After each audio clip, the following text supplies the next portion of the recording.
Today, we're tackling a problem that seems straightforward but hides a clever optimization.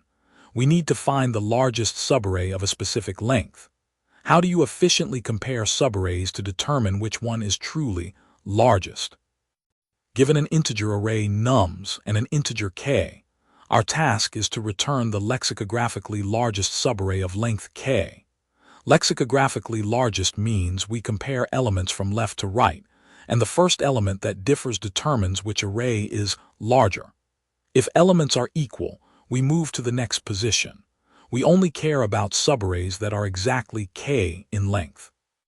A naive approach would be to iterate through all possible starting positions for a subarray of length k.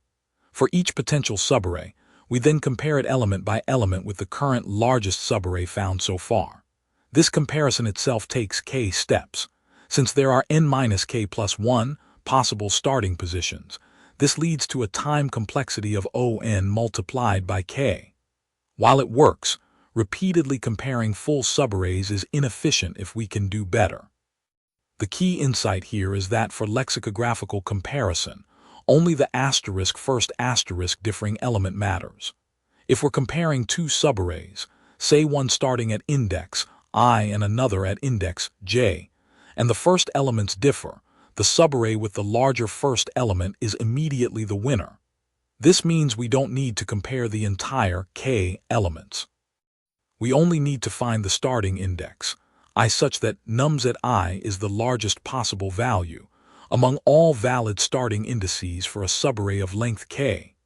If there are multiple such starting indices, say I and j both have the same maximal first element, then we'd need to compare nums at I plus 1 and nums at j plus 1, and so on.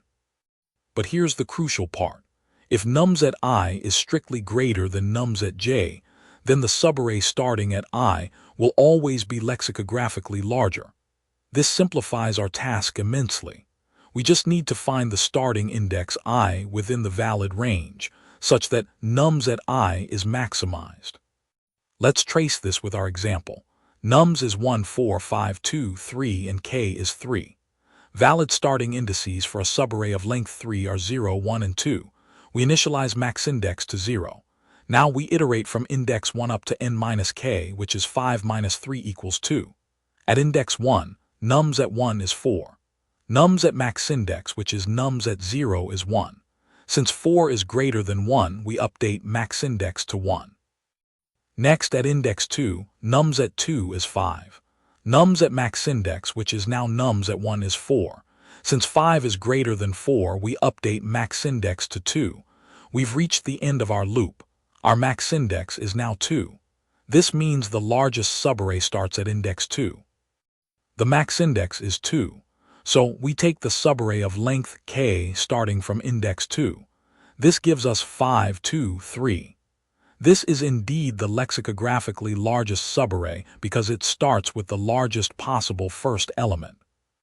You'll spot this greedy pattern when the problem asks for the lexicographically largest, or smallest, sequence, and the comparison rule prioritizes the very first differing element.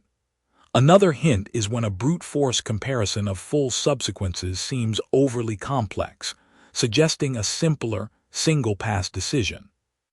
The time complexity is big O of n because we perform a single pass through the array to find the maximum starting element.